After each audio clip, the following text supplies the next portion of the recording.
All righty. I wonder how much that lady gets paid for her voice, because she's on everything, Zoom and voicemails and everything. But go ahead. I'm sorry. Yeah, no. I bet you she gets paid a pretty penny. Yeah. Yeah. Yeah, let me go ahead and do roll call. Let's see here. Carolyn Schofield. Here. Ed Lopez. You're muted, Ed.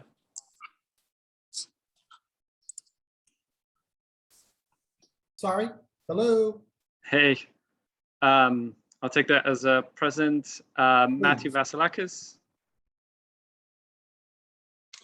Present. Thank you. Gary Johns. Present. Let's see. Tom Summers. Here. Secretary Webb. Here. Vice Chair Hammond.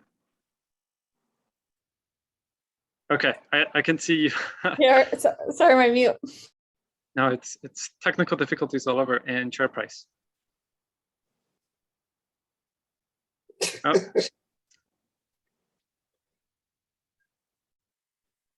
Can you hear us, Eddie? Come in, Eddie. I'll take that as a you're present, Eddie. Maybe try turning off your camera. Can you hear me? Yeah, yes, now we here. can. Can you hear me? Yes. If I suggest, Eddie, maybe try turning off. There we go. Perfect. Okay. All righty. We have a quorum of the CAC members. David Harris sent us a note that he will be joining us at the half hour. So go ahead, Chair Price. Are there any comments from the public? Yes, I do know we have SSC Board Chair Mosca here with us, and I see he is here as an attendee. Chair Mosca, please. Yes, hi, good afternoon, guys. Really happy to be with you today to just say hello. And I also wanted to just take a moment to thank everyone. Many of you helped out with advocating with the county. Last week, we had the vote from San Diego County to join San Diego Community Power. And thank you for all of the advocacy and the help that you've kind of done to get that vote to be a positive vote to join SDCP, and also for all the work that you've done to kind of make San Diego Community Power what it is today, an organization that the county wanted to join. So it is a really exciting milestone that the county had options and decided, we're not going to set up our own. We're not going to join anybody else other than San Diego Community Power. So it was really a great milestone. The other thing I wanted to address is that somebody had asked a question about our future CEO. As you know, we have an interim CEO with Bill Carnahan, and we've talked about getting back to the conversation about the future and a future CEO. And I wanted to let you know that on the agenda for the board of directors, this coming next meeting, September, the regular meeting in September, the board has an agenda item to look at the recruitment of a future CEO. And so what we'll probably do is something similar to what we did last time, which is that we would form an ad hoc committee, and an ad hoc committee would essentially lead the whole process, drive the whole process. I'm envisioning, that they would pick up the ball in terms of looking at the various executive recruitment firms and interviewing, several different recruitment firms, and then ultimately deciding which one is the better for us, and then working with that executive recruitment firm to put the whole process together, and then eventually come up with some candidates for a panel to look at, and then for the board to decide from. This was similar to the process that we had before. and I also feel like having the community advisory committee involved as it was the last time really worked out well. And so I plan on making that argument to my fellow colleagues on the board of directors in September that we should have, we should from the very beginning bring in a lot of our stakeholders to help us decide, what the brochure is going to look like, the type of attributes that we're looking for in a future leader. And then ultimately, when we have candidates to interview, that somebody from the Community Advisory Committee, as it was in the past, should be on that panel to help us with that interview process. So a lot going on. Tune into the next meeting. You'll see where the board is going with that item. And I'll definitely come back before your group in the future to let you know how this is all evolving. But my hope is that we'll do our due diligence in terms of bringing a lot of folks into the fold that need to have feedback and input into the process, but that will basically steadily make progress and hopefully in the new year have a permanent CEO and somebody who's gonna, as we're kind of moving outside of COVID restrictions, that somebody who is going to be out in the community talking about all the things that we're doing and really be the leader that SDCP needs and deserves, especially in the region. So I'm available for any questions, but did want to let you know that we're kind of moving forward with that. Thank you. We appreciate that. I have one question. Do you know the ballpark of the length of time that process will take? So, having been involved in other executive recruitments, I'm involved in one right now for our local wastewater district, and it looks like it's going to be about a 3-month process. You never know. I think that process is important. It's important to make sure that we have folks around your dais there with the Community Advisory Committee and other stakeholders involved. And so sometimes that process takes a little bit of time, but it pays off in the end, right? So I'm not exactly sure how long it will take. I am in favor of moving as diligently as possible, but not at the not sacrificing feedback and input and having folks feel like they're a part of that process. But I do think that it's important that we have a permanent CEO in place as quickly as possible. When we went down the route of an interim CEO, we didn't expect that person would still be in place for a couple of years down the line.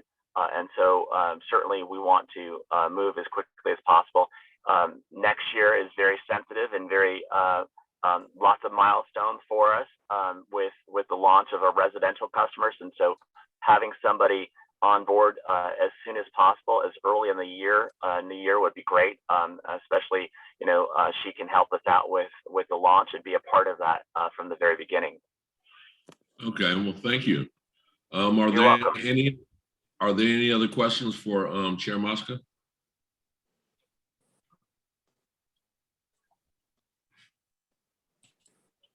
I guess that might be it, Chair. Thank you. All right. Well, Thank you, guys, and have a nice afternoon. You too. Thank you. Bye. Appreciate you, man. Thank you. I appreciate you too. Thank you. Thanks.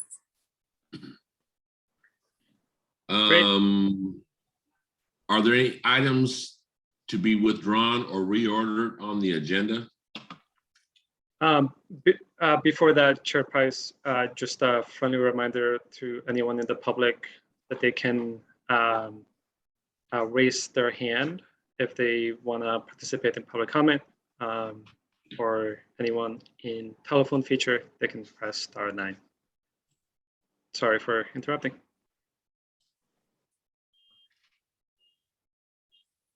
Once again, are there any items to be withdrawn, reordered on the agenda? Have you been notified of anybody, Sebastian, that would like to? Okay. No. Well, I guess we can move on to the phase 2 enrollment effort and an update on that. Great. Thank Thank you, Chair Price. I want to pass it over to Lucas Uto. I'm not sure if you all have had a chance to meet him, but I'm going to go ahead and stop sharing my slides. And Lucas, if you don't mind sharing yours and taking over from here, I would appreciate it. Thanks, Sebastian. Good afternoon, members of the CAC board. Mr. Chair Eddie Price. My name is Lucas Uto. I'm pretty sure you've seen me on numerous board meetings. I am the Director of Data Analytics and Account Services here at San Diego Community Power. And with that, I definitely would like to give you an update on where we are with phase 2.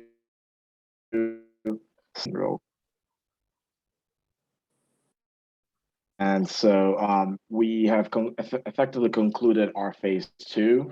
As of earlier this week, we have close to 68,000 accounts, give or take. As you can see over here, 68,558 active accounts that we're currently serving as part of our phase 2, broken down into the various cities accordingly. And I'm actually very happy to announce that we've worked collaboratively with SDG&E to ensure that our phase 2 went without a hitch. Right now, there are a few issues here and there with regards to the move-in. So accounts that actually start service that are not necessarily getting automatically defaulted to our service. But we are working with SDG&E to ensure that those accounts are transitioning to our service as of the expected start dates. But again, those accounts are far and in between. So happy to announce that we're almost done with phase 2, and we are actually going to kickstart our phase 3 planning efforts with SDG&E next week.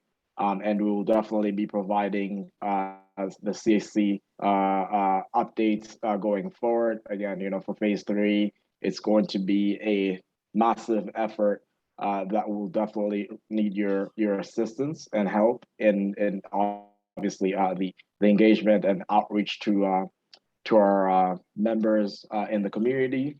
But again, we actually successfully launched a net energy metering webpage on our website earlier in the week that essentially gives a host of information with regards to when NEM customers can expect to enroll into our service in 2022, and the benefits of being on our program at a basic, broad, high level, as well as the underlying mechanics of what they should expect in terms of the net energy metering program that we'll offer. So that is the update that I have for the CAC with regards to our phase 2 efforts.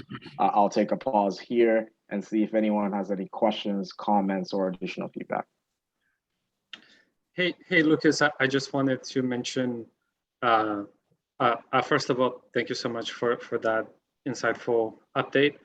I just wanted to follow up on an email that Cody had sent to you all, I believe earlier this week, notifying of the hiring of our Director of External Affairs, Rita De La Fuente, who comes from the Convention Center and has a lot of experience throughout the region. Has connections with the community as well as expertise in marketing and communications. So you'll definitely be seeing her very soon, as she will be working very closely with Lucas's team as well as everybody else on the specifics of phase 3 and beyond, now that we have the county on board. So just wanted to add that in before anything else. Thanks, Sebastian. Indeed. And so having said that, with Brita joining our team, I think on the 20th of September going forward, we'll definitely be presenting the phase 3 roadmap efforts. Obviously, with a significant portion of the messaging and the outreach being driven by you all. Again, we will definitely be seeking your feedback and input into how we, how we go into the community and essentially articulate the upcoming phase 3 enrollment, and obviously execute a successful enrollment phase going forward. So having said all that, I'll take a pause and see if there were any questions or comments from anybody.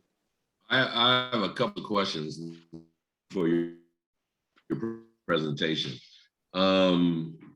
You mentioned, and others have mentioned, the input or collaboration with the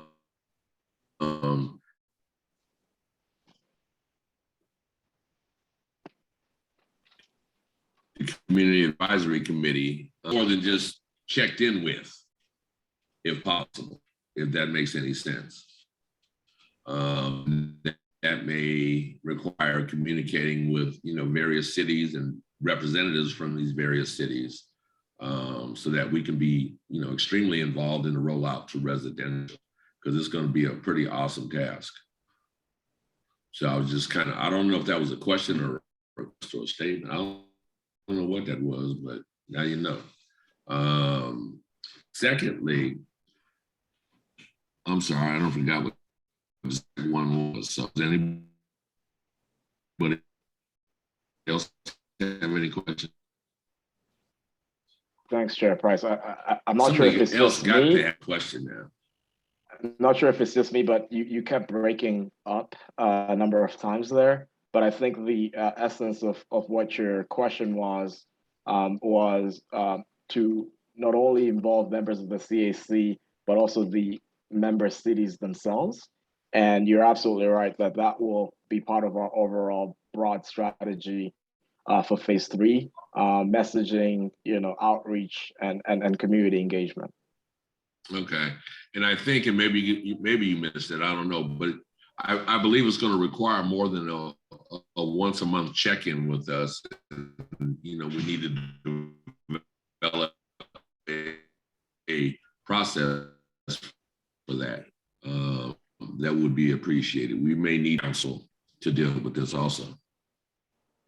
Did you guys hear me, or was I breaking up? You were breaking up a bit, but we could hear the end. Okay, maybe I need to be quiet. Tara, do you have good connection, and maybe you could take over the meeting? I'm happy to. I think my connection's good, unless I'm told otherwise. Yeah, I don't know what's wrong with mine, and I don't want to interfere too much more with Okay. I would say for the most process. part, I could make out what you're trying to say, So Chair Price. everybody's in agreement. I love Tara. Okay. Yeah. Okay, happy to. I did have a question, Lucas. We had heard there was confusion and there were some opt-outs from a deadline that presumably was on marketing materials, and just wondering if that's been revisited and if that will change for phase 3, just to ensure that doesn't happen again. Hey, Tara, thanks for the question. So I think, and you can correct me if I'm wrong, are you saying that you've heard that there was confusion with regards to the opt-out timeframes that customers have? Correct. I had heard, I believe it was discussed at the board meeting, and then Clean Energy Alliance actually was using that as a reason why SDCP's recent opt-out rates was using as a reason why they were suggesting that county join CEA instead. But I thought there was something where people were confused and opted out when they didn't intend to. So there was a higher opt-out rate than anticipated. Okay, gotcha. So yes, I think this stems from the presentation during the last board meeting, where in May, we saw a significant increase in the number of opt-outs. I think there were 760 opt-outs in the month of May alone, whereas in the prior months, the opt-outs were, around 100 to 140 accounts. And so that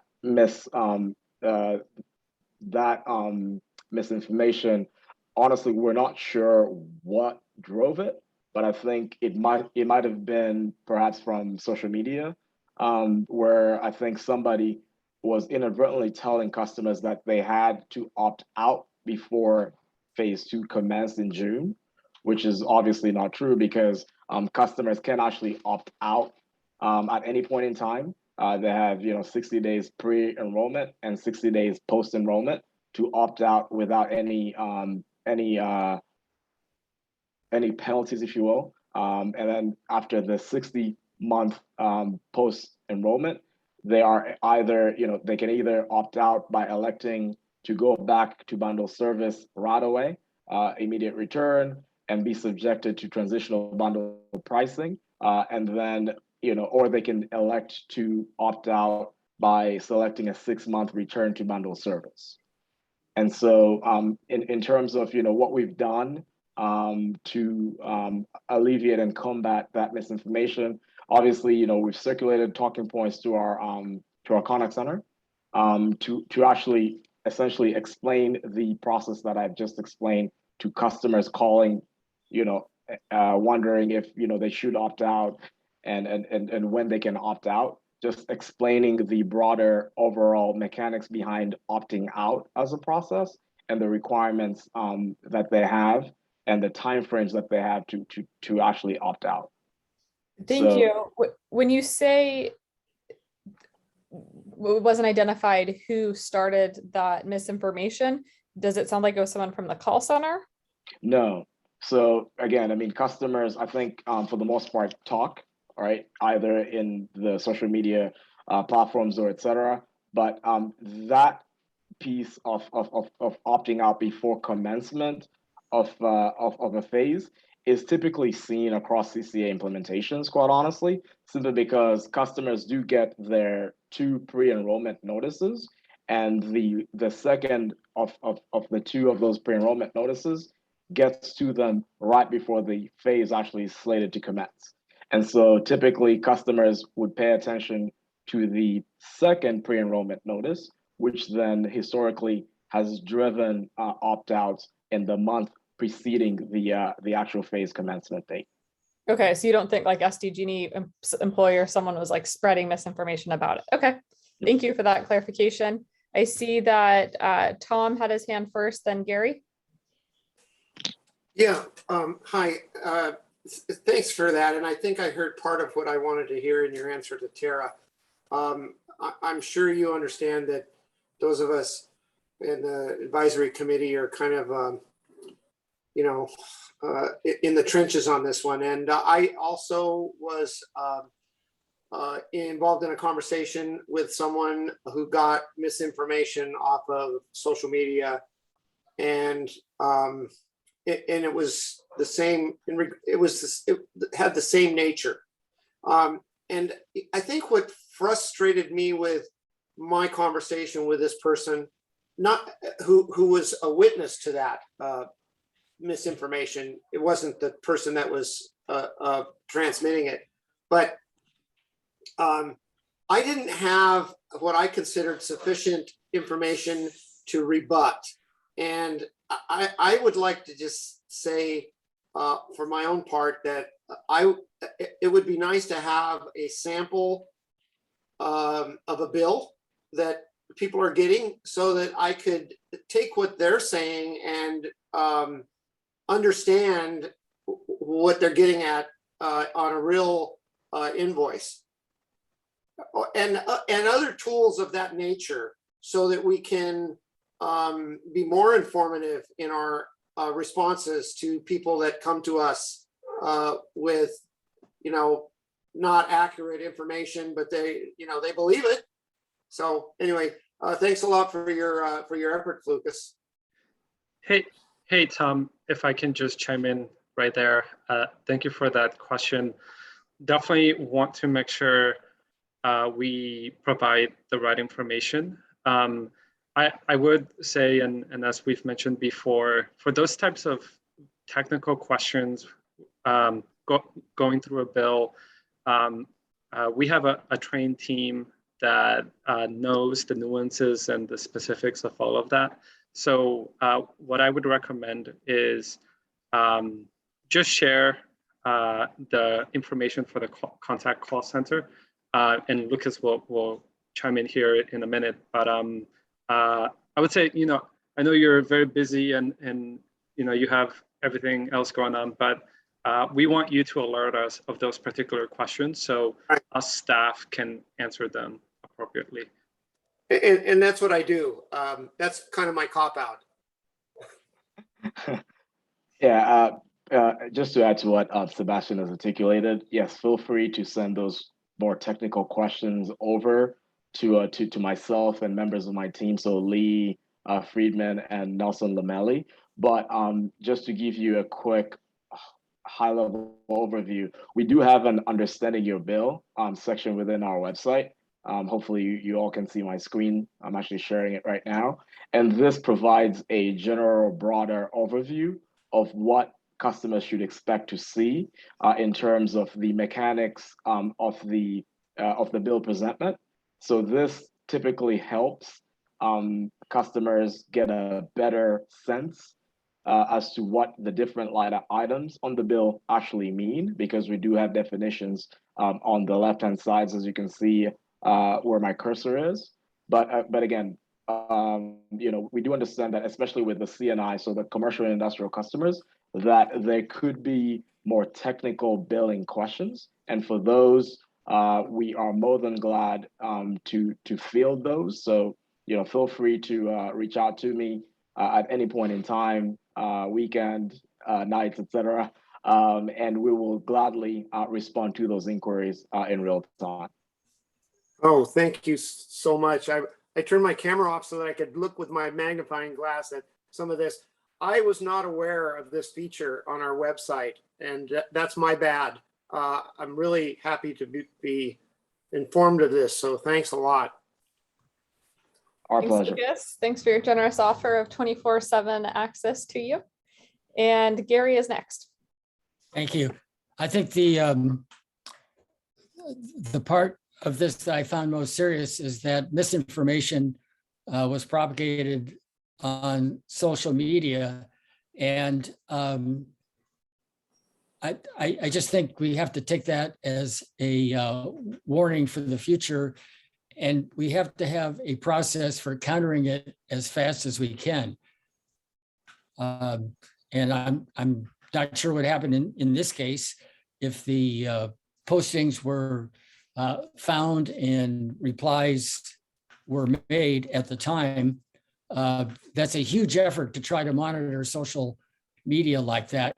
But we certainly have to have some level of doing that. And I think it goes beyond just us CAC members. And I'm just going to leave it at that, because it's a serious problem, and it's going to happen time and time again. Yeah, if I can chime in on that, Gary. Yeah, I'm unmuted. We're actually undergoing a process which has been sitting on my plate for a little while, and now I have some more time to get on it. To not respond to people directly, but more so issue statements that are factual based, that indirectly respond to that misinformation.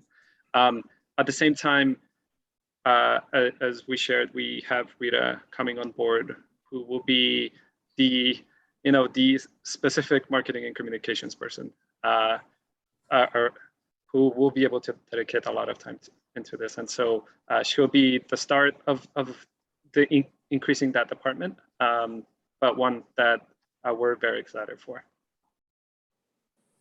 I'm looking forward to her being on board. Mm-hmm. So I don't see any other questions from the CAC. I don't see any hands raised from the public. So Lucas, I think we're good. Thank you for those updates and for answering our questions. My pleasure, Vice Chair Tara. All right. Sebastian, are you going to bring back the agenda? Yeah, I won't share the screen again because it's going back to Lucas. This would be item 6, receive update on development of collections and delinquency policy. Okay. So Lucas, back to you. Thanks, Sebastian.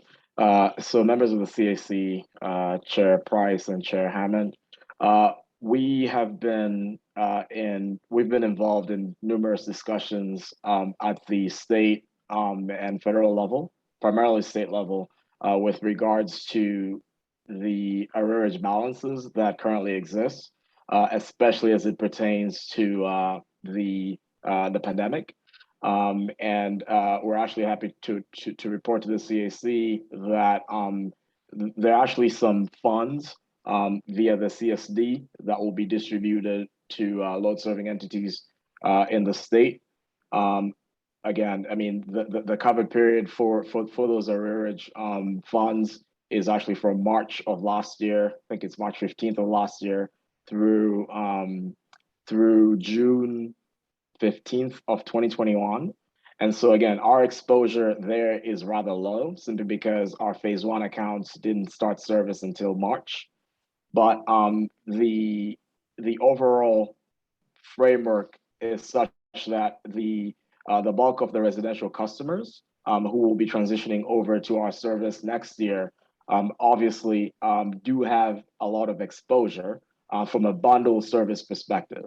And so through the CAP, which is the California Arrearage Payment Plan funds, we've worked collaboratively with SDG&E to make sure that the distribution of those funds will actually help aid residential customers that will be served by us in 2022 that are currently served under bundle service. But again, that's not to say that there will be funds to offset all of the accrued arrearage balances emanating from the impacts of the pandemic throughout last year and certainly into this year. So basically, at a very broad high level, we don't have a delinquency / collections handling policy yet, but we obviously have to start thinking about creating a policy that obviously is customer centric, that will definitely be equitable, and that is that ties in our fiscal health as well going forward.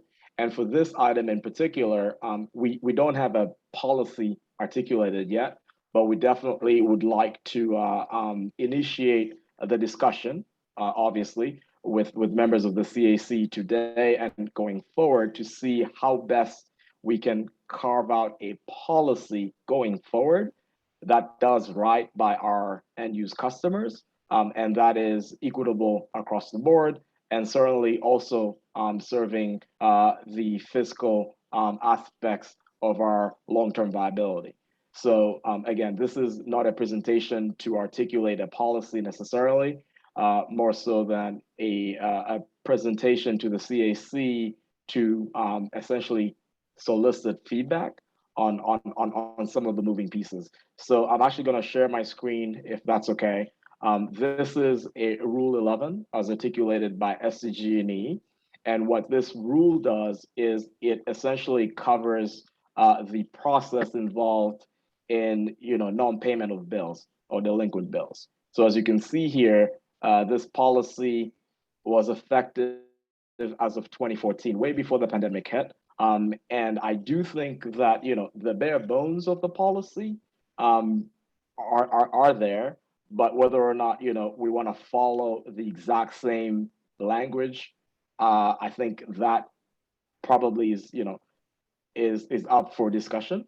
Simply because we do have customers who are hurting economically, and obviously as a function of that, we do have a lot more arrearage balances emanating from the impacts of the pandemic that we definitely have to be cognizant of.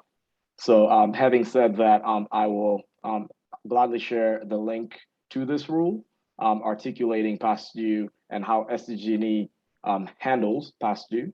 Obviously, there's a moratorium at the state level, essentially preventing any discontinuation of service due to non-payment that is slated to expire at the end of this month, unless obviously it's extended further. So I'll stop here. I'm already seeing a few hands raised. and field any questions or comments or additional feedback that you all might have. Thank you, Lucas. I see Secretary Webb. I was just my thoughts as you were discussing that and showing it to us.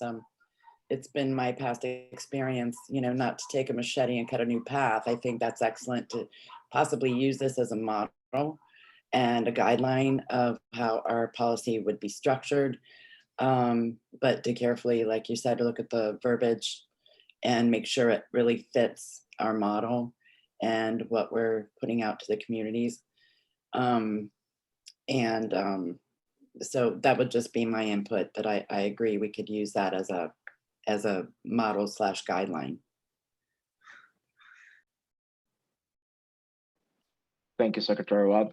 We'll definitely take that as a starting point.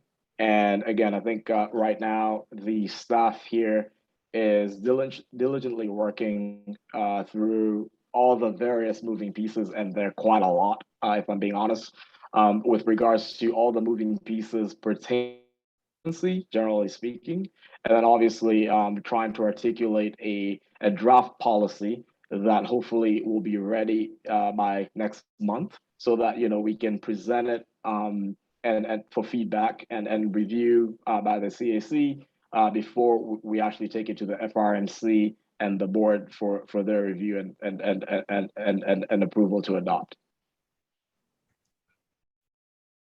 Okay, thank you. Any other questions? All right, I think we are now done with this item. Thank you, Lucas. And I don't think you're on for a third, right? It looks like presentation from Corey is next. Not quite, but I did want to make a plug for Lucas. And I personally am very excited that he's part of our team. And Lucas, do you mind sharing a little bit about the 2 positions that you're hiring for that just hit the streets yesterday? Absolutely, Sebastian. Yes, I was going to conclude with that, actually.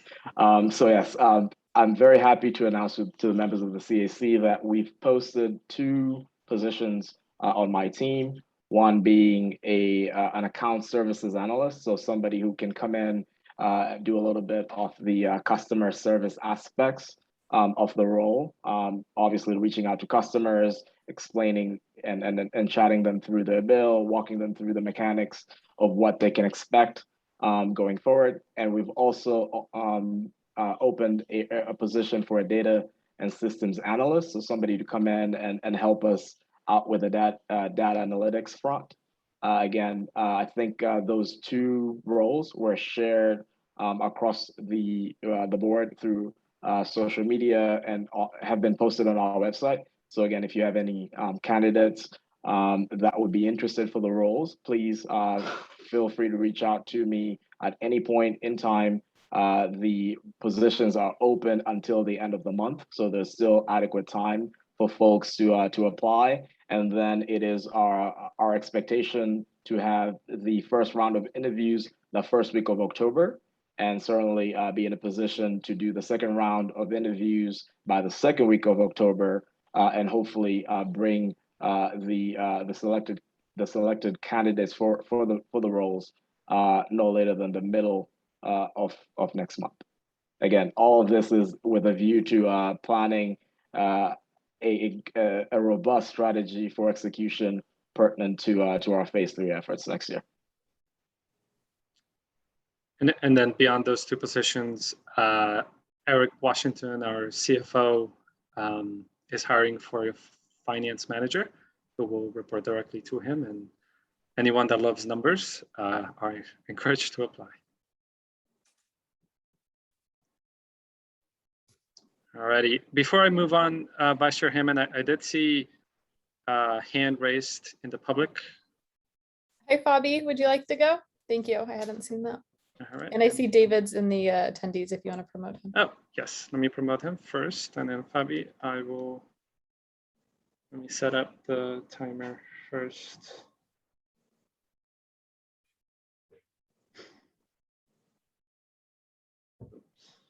Okay. All right, Fabi, you will have 3 minutes. Okay, great. Thanks, everyone. This is Fabi Lau, Senior Equity Policy Manager for the Center for Sustainable Energy.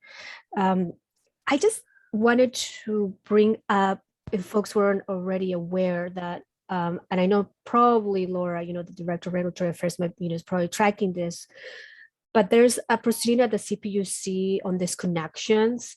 And I know that this is connected to collections and delinquency policies, especially about the impacts with COVID-19. So I just wanted to make sure that folks are also looking at how that proceeding is going, because it might or might not impact what the IAUs have to do when they're collecting payments, especially after there's been that moratorium of they cannot be collecting, and people eventually will have to come up with payment plans. I can't remember the term that the CPUC uses, but I just wanted to bring that to folks' attention, that there's other moving pieces that I think SCCP should be aware of as they develop this policy. Thank you for sharing that. All right. Thank you, Fabi. All righty, now give me 1 second, share my screen.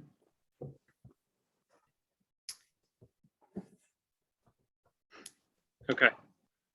Now we're moving on to Corey. Great. Corey usually listens to all these meetings, and now he's here to give us an update. Yeah. If I may, I wanna, and don't mean to put you on the spot, Carolyn, but this really emanates from you. So do you wanna present Corey on behalf of Chula Vista? Well, sure. So actually, I guess I want to say that when I started studying CCA and any climate actions in general, Corey was really a great assistance to me. And then I found out he really went over the climate action plan with me. And then, of course, I went on the stakeholder group for the climate action plan update. And then, of course, we were really excited when the Community Energy Index came along, and I was able to be on that stakeholder group as well. But I just want to say that our stakeholder groups, I think, are really effective because of the way the city works. And I think that Corey gets a lot of credit for that. And I really appreciate the work that he does for our city. So. Well, thank you very much. And as always, I always try to put as much of the success on the volunteers like yourself, as well as our other stakeholders that really are the focus, the core of our stakeholder engagement and a lot of our climate and equity efforts. I think community choice aggregation is a great example of something that was really led from the bottom up, starting from volunteers. So thank Carolyn, thank Ed, thank all of you all, and as well as our other stakeholders. And it's great to be here today to talk about our Climate Equity Index. I reviewed the presentation from City of San Diego, and there'll be a lot of similarities. We definitely saw the City of San Diego's climate equity index and thought that's a great effort. We want to do it here as well. We use the same contractor, and so you'll notice a lot of similarities. Perfect. Next slide. So first, and again, speaking of similarities, wanted to start with a definition of climate equity and kind of setting the stage for why we created climate equity. The definition that we use is nearly identical to the City of San Diego's definition of addressing historical inequalities suffered by people of color to, 1, allow everyone to fairly share in the same benefits and burden from climate solutions, and 2, attain full and equal access to opportunities, including decision-making, regardless of one's background and identity. I think the only difference in that between City of San Diego's is the including decision-making language, which kind of just adds more specificity. But in general, I think they're very closely aligned. And then as for, why we want, what are those historical inequalities that we're talking about? Why do we want to do this? For me personally, I got a great, I'm very a visual learner. And I was at recently at the Museum of Us, formerly the Museum of Man. And they had this great display that you see here, and it shows family household wealth by race.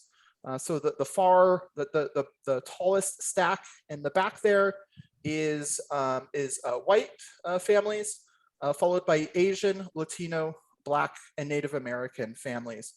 And I think there's you can really see the difference between the white and really every other household, but especially Native American, Blacks, and Latinos. And so, we can talk a lot about policies that we have in place. And, I think there has been tremendous progress made in recent years. But I think it still shows when you look at the facts and the numbers that there's still a lot of area to progress on and areas where we need to make more progress to increase equity and equality. I also wanted to commend the San Diego Museum of Us for making a name change. A lot of times we talk about like policies, changing, hiring practices or some of the other things. They had to really change their whole branding, change their name, and they did it. And so, I think it's great for organizations to be thinking about that, and then hopefully it will empower other organizations to make other changes. Next slide. But more than just money, we see the effects of inequality through a number of areas. This is a map put together by UC San Diego, and it looks at how the difference in from average heat and for the daytime.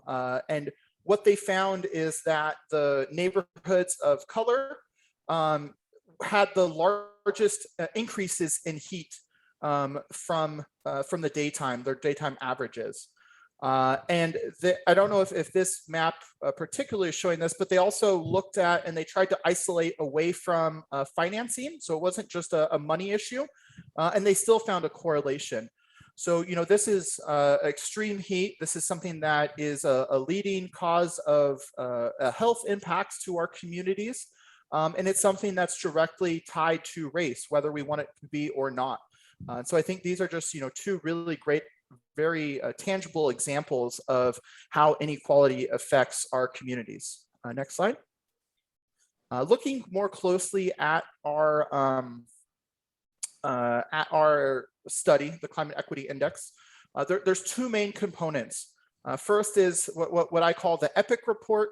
It is the report that was conducted first. It has detailed methodologies, findings. It's really the kind of the core, the facts. And this was done by EPIC. Next slide. And then we took that report and created what I call the full report, or the Chula Vista report. So the EPIC report is an attachment of the report you see on the screen there. This report has more pictures, graphics.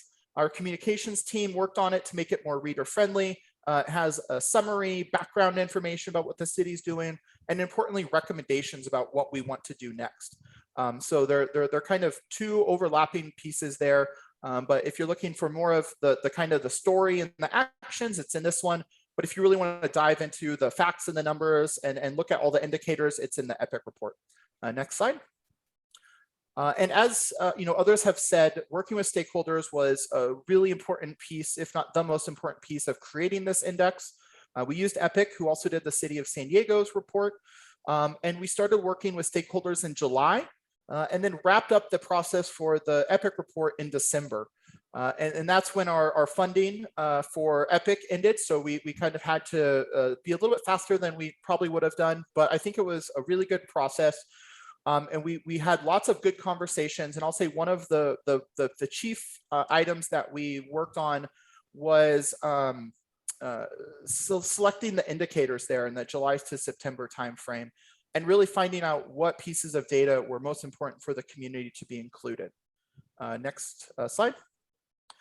Then from January to May, we worked to incorporate that, like I said, with our communications team, and coming back to the stakeholders so they can see kind of what the next steps were. And then we presented that to our Sustainability Commission, the San Diego New Green Deal Working Group, as well as other community members, and it was adopted in June by City Council. So that kind of is the two main components of our report, and we're happy to have City Council adopt it and show support for the implementation. Next slide. So as I mentioned, we have done some climate equity or equity actions in the past. We have some, just general energy efficiency is a way that we can increase equity, and there was a lot of energy efficiency in our climate action plan. We've also adopted a digital equity inclusion plan. We've offered support, traditional housing support for low-income residents. Where Chula Vista is a welcoming city for refugees, which I think is really important as we look around and look at other types of community members that might need support. We're working to improve building performance standards. So it's something that I think is really easy to overlook. It gets really technical, but we know that older homes are the least energy efficient, and older homes are typically where lower income households live. And if we are increasing the building standards for those older homes, we can help shift some of that income inequality and help make their homes more energy efficient. So that's a really important piece that we like to talk about. And then also, again, kind of more traditional, but in a little different way.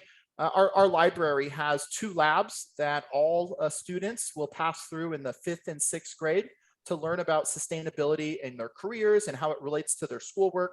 And then we also have sustainability do-it-yourself kits for home, where residents can take them back, no cost, just like a book, get LED light bulbs, some weather stripping, an infrared camera to identify issues around their home, and other tools to help make their homes more energy efficient.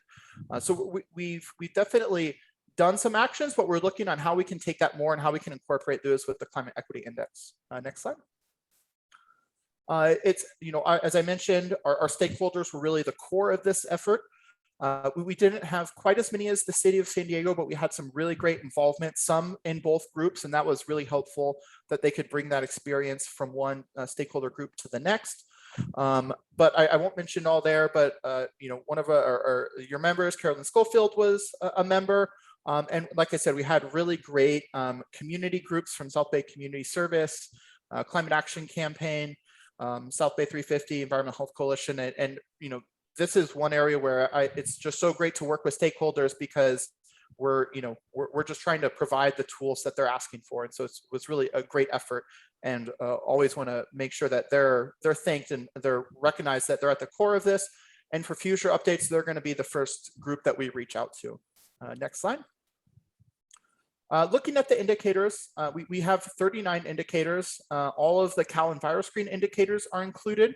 I believe these are very similar to the City of San Diego indicators, and they were selected based on relevance, data availability, and community input. So like I said, the stakeholders were really important for us in selecting all the air quality indicators from the Cal EnviroScreen, as well as we added preschool enrollment and a few others that were not initially in the indicators, but were identified as valuable indicators and information for our community.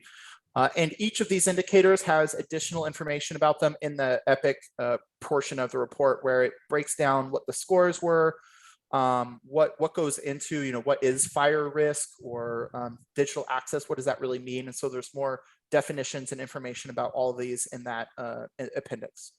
Next slide.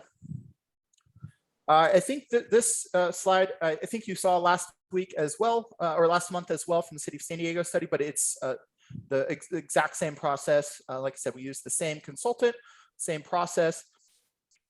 We collected the data based on the indicators the stakeholders selected, calculated values, and then standardized them and averaged them together to create scores based on a census tract level. Again, same process as City of San Diego did with EPIC. Next slide.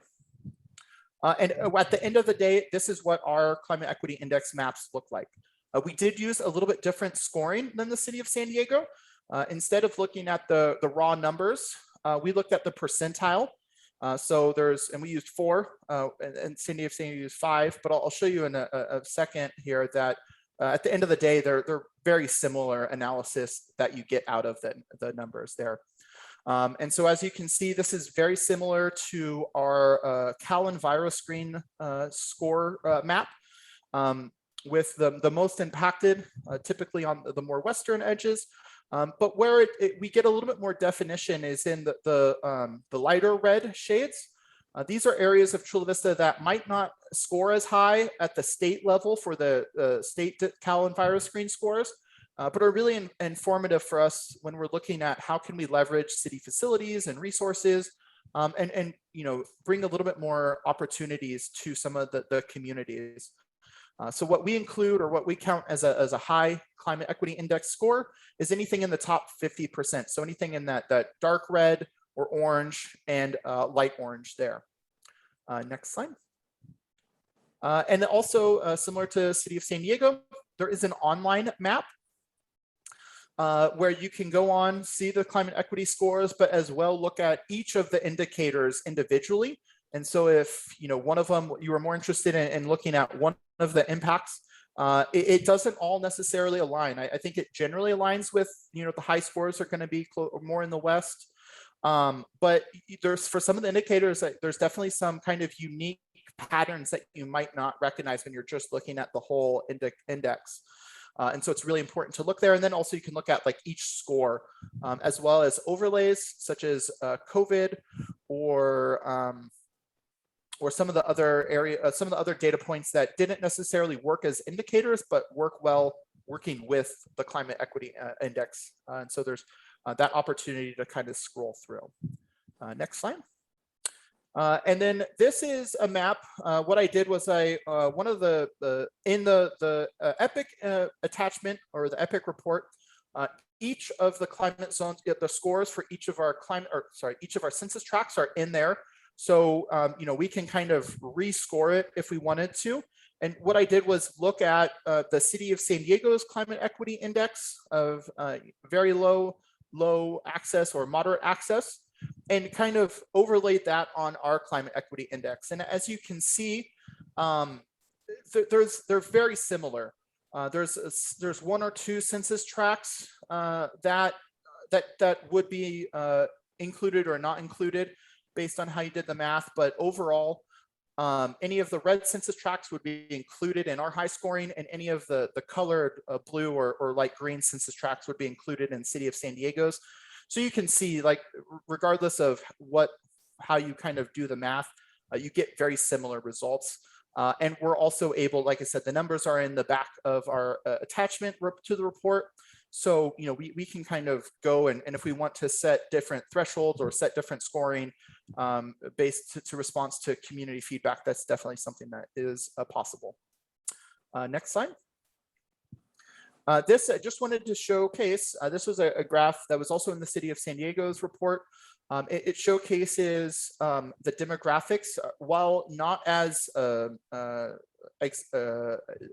significant or not as different for our community census tract scores.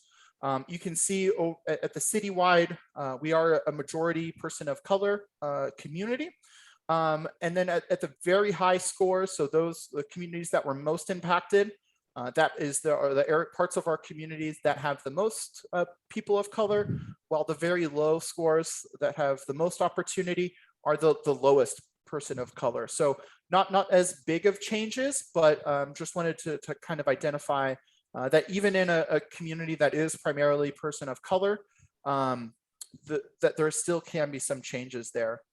And actually, if you could go back one slide, I forgot, I wanted to mention one thing. When looking at doing climate equity indexes, one thing I think is really important to consider is that it really is a matter of organization's service territory. So for Chula Vista, this is our service territory, and this is what we set the standards at. For City of San Diego, they have a much larger service territory. And so they might have wanted to be, they might see that the smaller numbers of that really focusing their efforts as a really big advantage. But where we found that smaller focus to be a little bit constraining. And so we're coming at it slightly different things. And I think that's really good. That's exactly what the indexes are for. Where I think it will get a little bit more challenging down the road for organizations like San Diego Community Power, that their service territory could change over time. But I think the opportunity to kind of let the jurisdictions lead in creating these equity indexes, but then coming together, and having opportunities to share some results like this and kind of create, roll up some of the studies, I think is a really great approach. Next slide, and then you can go 2 slides actually. Perfect. So second to last slide here, just wanted to also talk about the recommendations. What do we want to do after this is adopted? In a lot of ways, the equity index, that's the easy part. Now we have to put it into practice. That's going to be the harder part, trying to get budget, trying to get grant funds. But it's very high level. We want to first reach out to our departments and find ways to incorporate the climate equity scores and programs and policies. And we're set to present to our department heads as well as managers next month. And so that'll be a great opportunity to get this front of a wide range of departments. And I think the great thing about the index is you don't have to be a sustainability climate equity person or staff member to use it. It can be used by almost every department. So there's lots of opportunities. And then we want to seek funding. Then we want to increase outreach and engagement to the high scoring census tracts and seek funding for them. And I think that is kind of straightforward. But there is more detailed implementation actions in an attachment to the attachment B. And then we're looking at updating the index about every 5 years, which is about when the data is updated. Next slide. Perfect. So there's my contact information. If anyone's a Chula Vista resident, always got to give a plug for our Chula Vista Climate Action Challenge. It's just a tool to allow residents to take climate action and work with their community members. But other than that, if there's any questions, I'm happy to answer any of them. Thank you, Corey, and thanks for your work, not only in Chula Vista, but I feel like in our county, when one area, one city passes something, then others follow suit. So you definitely have a bigger impact than just Chula Vista, but definitely have a significant one there. And I'll say that's exactly the case, and that's why we're so happy to see Encinitas is adopting and Solana Beach adopting ordinances. It really does help our work. Great, thank you. I see Matt's hand is raised. Yeah, thank you, Corey, for this presentation. I just wanted to thank you for the work that you're doing. This is an absolutely critical piece, especially for larger jurisdictions where the socioeconomic diversity can vary more greatly by geography. And so having these types of tools in place, I think really will help not only Chula Vista drill down on where we need to start making the critical investments we need to make vulnerable communities safe and whole through the climate crisis, but also SDCP when we're looking at developing a community power plan and other important initiatives where we can be more targeted and precise, and having local maps like this just really helps so much. So thank you for leading on this and kind of setting the tone and the pace for the region and all the work that you're doing across the sustainability field. Very impressed, Corey. Thank you so much. Thanks, Thank you all Matt. as well. I see Eddie and then Ed. Yeah, first of all, I'd like to echo everybody's sentiments about you personally, Corey, because you're a humdinger. And then, the city of Chula Vista also. My question is, oftentimes we see maps and they look rather impressive, but what areas do those maps cover, right? And how can we cover the right areas in those maps? I was looking at one map that had a lot of blue in it, but it looked like that blue was all the port marsh area or something, and really didn't include residences or single family homes or businesses. Yeah, and to be fair, that is kind of one of the issues that we had with the Cal EnviroScreen score. And I mean, I'm sure you're very familiar with the limited nature of the Cal EnviroScreen score in Chula Vista.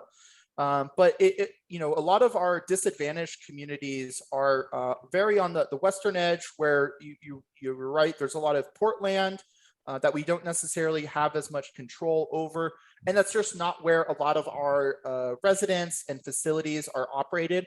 And that's one of the main reasons that we conducted this climate equity index, because now instead of that, the far right, the darkest red color there. we're really bringing in a lot more communities by taking that top 50% and saying those are our high scoring communities. Right. And we're really opening it up to communities that were kind of on the border. Some of those have very close to being qualified as disadvantaged communities. And so, that's one of the reasons why we wanted to take this. And that, also that being said, I also think it's really important to say that none of this is going to mean that, someone's in a low climate equity index score, we're not really going to focus on them. Our housing programs, our libraries, our city's support and city efforts are obviously still working to support all community members. This is just kind of an overlay where we can try to funnel more resources to these typically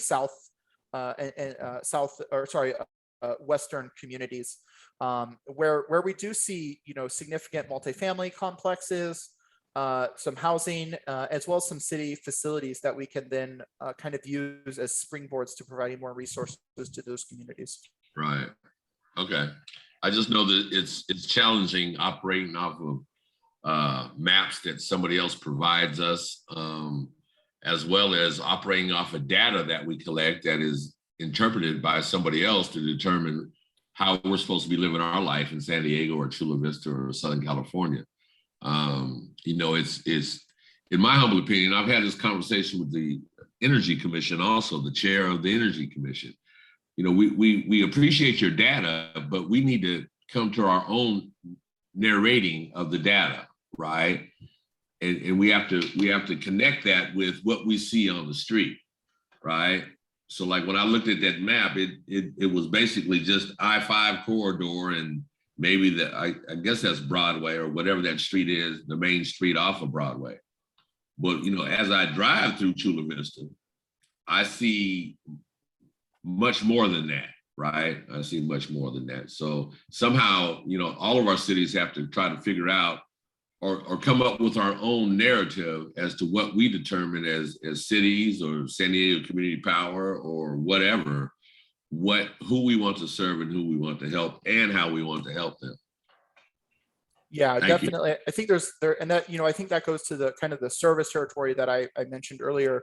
An organization like the state of California, their service territory is so big, it's really easy for some of the more nuanced communities in our local communities where we know that there needs to be support. It's really easy for them to kind of get lost or not raised to the level when you're looking at the whole state.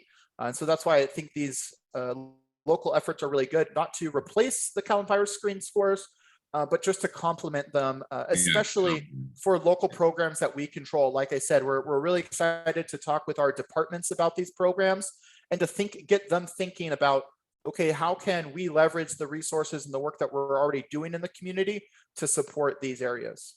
Right. But yeah, thank you. That's a very good comment. Thank you. Thank I you. think Mr. Lopez has his hand raised, and Matthew. Matt, I think this might be up from earlier, but Ed's next. And if Matt has another comment, we'll go back to Matt. Yep. Go ahead, Ed. Thank you very much. Good job, Corey. I also did want to acknowledge Carolyn and her work. As Corey pointed out, she was intimately involved from the get-go. I myself was not, but Carolyn and a few others in Chula Vista, as well as Chula Vista staff, have done a wonderful job.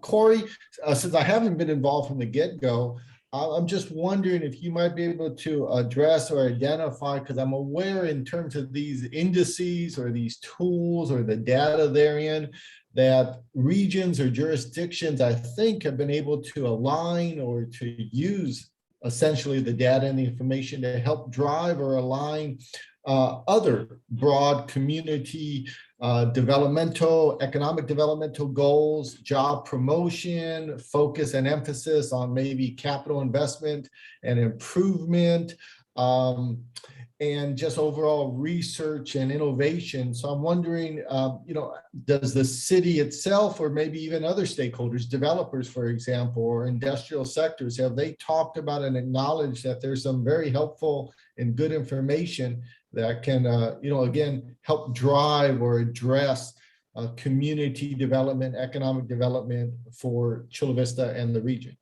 Yeah, and that's, that's, like I said, a great question, and kind of going back to, now the work starts.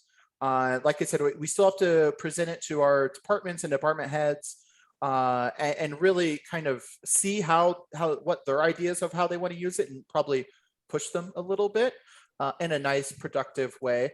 And so a lot of that is to say, I don't know yet. One of the best examples that I can say is San Diego Community Power. They're an outside organization, and I guess in some ways, although JPA, but an independent organization, and they've shown really great leadership in this area by saying, these indices are what we're going to use when we're looking at how to support equity in our efforts. And so, I don't think there's quite as many organizations who are as forward thinking as San Diego Community Power, but we're definitely going to be working with them. We kind of, like I said, we want to have that internal conversation a little bit more and see if we can kind of start with the departments, but I could definitely see developers, number of other utilities in our region leveraging this work to support their actions. But we haven't got that kind of locked in yet. But that's, that will be our main focus for the next few years. And, hopefully in a little while, we'll be able to update the group and say, these are exactly how we're using this index, but we don't have that yet. Thanks, Ed. Thanks, Corey. And it looks like Tom has his hand raised as well. Yeah, thanks, Corey, and thanks, Chula Vista. And I think speaking informally on behalf of Imperial Beach, as the smallest member of the JPA, we appreciate the work of our bigger neighbors, and that work doesn't come cheap. And so, as my colleague Anna said, we don't need to reinvent the wheel. You guys are doing the bigger. San Diego and Chula Vista are doing a lot of the heavy lifting that the rest of us will probably be emulating. So thank you very kindly for that, those efforts, Corey, and please take our gratitude up and down the chain for all of this really good information and hard work that it took to get it. Thanks. Yeah, and I'll just say that Epics, I have always had a great experience working with Epic. They're really very knowledgeable in climate, as well as a lot of areas, including in this. And they're the biggest kind of resource that any community would need is really the staff to help manage that stakeholder process. And that's, it's not a big ask, but for a lot of jurisdictions where their staff are stretched so thin, it can be a significant ask. But once you're able to kind of carve away that staff time to support the process, it is pretty straightforward and not not as costly as like our CCA feasibility study or something of that nature. So, I definitely would happy to talk with any other jurisdiction staff or community members about what we did and lessons learned and how they might be able to replicate something like this in their community as well. Thank you. I see new hand raise is Secretary Webb. Yes, actually, just to piggyback on that, Imperial Beach adopted their climate action plan back in 2019. And within that climate action plan, they had also implemented in that plan that they would do an update to the plan, and that would prioritize disadvantaged communities within the city in the implementation of the plan. So it looks like we may already have plans to do the equity index as a piggyback onto our plan that was adopted 2 years ago. And I appreciate everything you've done. I mean, everybody's following suit. It's really, this is major progress for not only our cities, but our county. So it's all appreciated. And I'll just say again, we followed City of San Diego, so thank you to the City of San Diego and Sebastian when he was with City of San Diego. Like I said, when we saw this, it was just immediately clear, like, oh, we can do it totally. So it was great to see their kind of leadership effort on this area. Ed, is your hand raised from earlier? Okay, I think that is it for questions and comments. Thank you again, Corey. And yeah, it's great having this update today. All right, anything else on this item? I just wanted to mention, first of all, thank you all for sticking through a long meeting. We're halfway there, and then we'll have the weekend. So thank you so much for that. Yeah, just wanted to reiterate what I had mentioned last month with having Roberto, is really give you guys an opportunity to know the specifics of what happened as the CEIs were developed, and then how SCCP is acknowledging and making them actually part of our efforts. I can't say how that will happen, but what Matt mentioned, that could very well be laid out in a program idea that we have in store after this item. So at this point, I'll kick us off, and then you see a few folks here joining us. I'll allow them an opportunity to introduce themselves. But basically, we have brought on the Local Government Commission via a subcontractor through Calpine Energy Solutions. The Local Government Commission is providing member assistance, or we want to call it partnerships. We want to partner with our member jurisdictions. And this has been done before. Clean Power Alliance, our big neighbor to the north, launched a similar program here. As you can see, I grabbed a nice picture from one of their energy workshops. You see Ted Bardaki, their executive director, presenting, as well as a quick description on the name of their program. Looks like we're going to call this one Community Power Incubator. Haven't settled down on the name yet, but basically we're here today to gather input from you all. I had shared a set of questions which are part of your agenda packet with you today.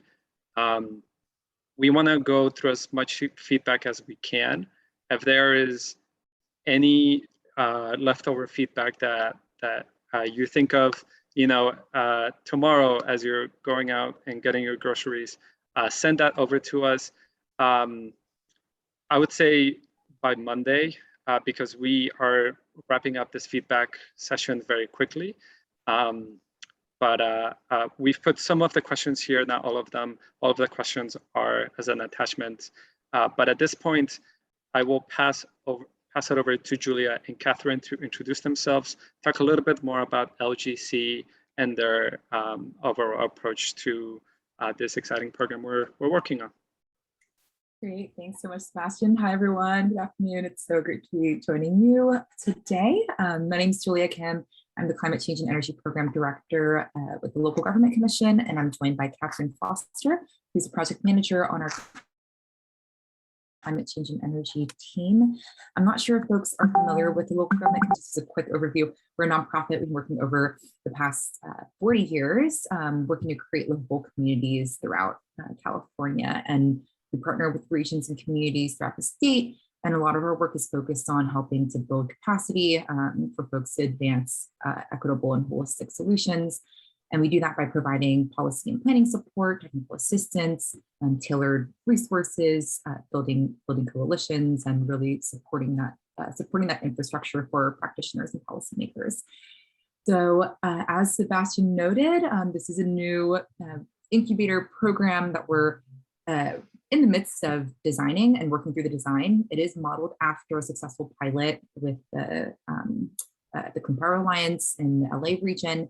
At its core, the incubator really aims to help SDCP member agencies advance innovative clean energy solutions within their jurisdictions, for their communities, and also advancing clean energy efforts regionally. The program, again, is currently we're still working through the design. What we're currently envisioning is providing technical assistance, learning and networking opportunities, and capacity building support, but those are all very broad kind of pathways for providing this kind of support. So what we're working through now, and this is of course part of it, is a series of interviews to really get a clear understanding of the current landscape, and engaging with this committee, engaging with other kind of organizations that are providing this type of support in the region, and then with member agencies directly, just to make sure that the program that we're designing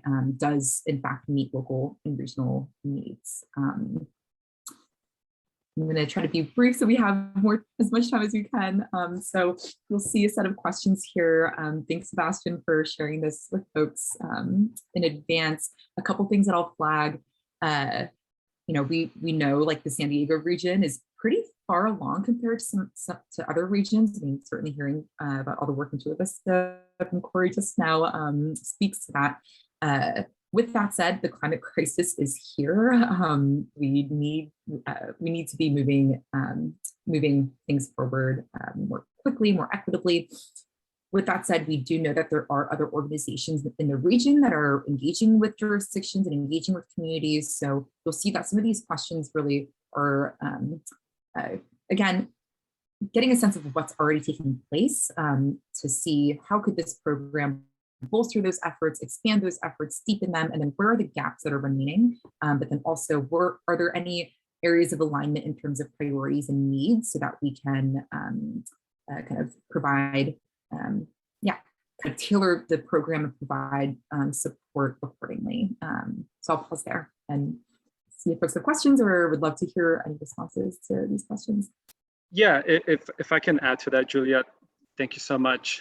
I'm very excited for this program because it provides free help.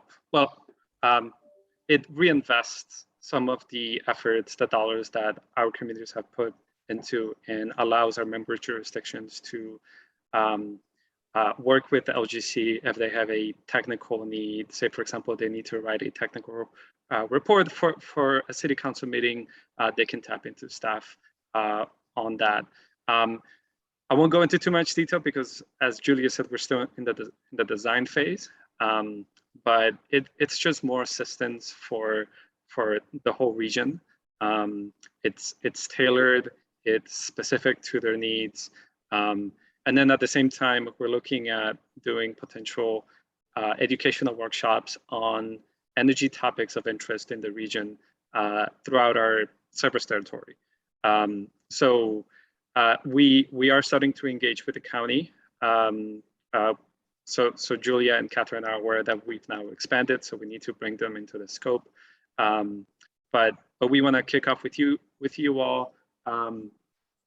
And whether Julia or Catherine, I don't know if you want to start with the first question or what your preferred approach would be. But yeah, just we're all ears and they're gonna type fiercely on the input you guys provide.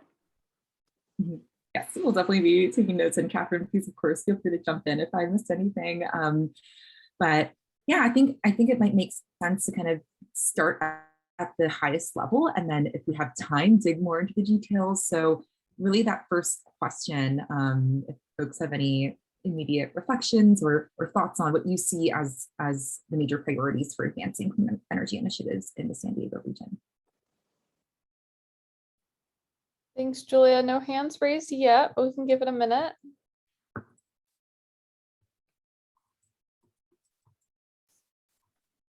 Don't be shy, guys. This is Andy Price. I have a question. Some deep questions, and you're putting us on the spot to answer these in depth with any degree of intelligence. Was there any way you could send this to us and we can send it to us individually and we can send it back to you? And in the future, if possible, when people are asking us or going to ask us questions, send us those questions ahead of time so that we can prepare ourselves and figure out a narrative for each one of these questions. Otherwise, you're just going to get some very superficial stuff because it's Friday and we're all trying to get out of here. I'll remember to send it 2 months in advance, Eddie. At least the week of, or Yeah, no, yeah, I sent it earlier this week, but I understand that it's a good amount of questions, so we can certainly take responses offline. But since you all are a Brown Act compliant body, I certainly wanted to start a conversation in front of the public, and then follow up after that. I did see Tom has his hand raised, then Matthew, then I'm happy to chime in as well. Go ahead, Tom. Yeah, I have a friend who's evacuated from New Orleans right now, going back tomorrow because the lights are coming on. I have other friends that are in Cabo San Lucas right now that were hit with a Category 2 hurricane.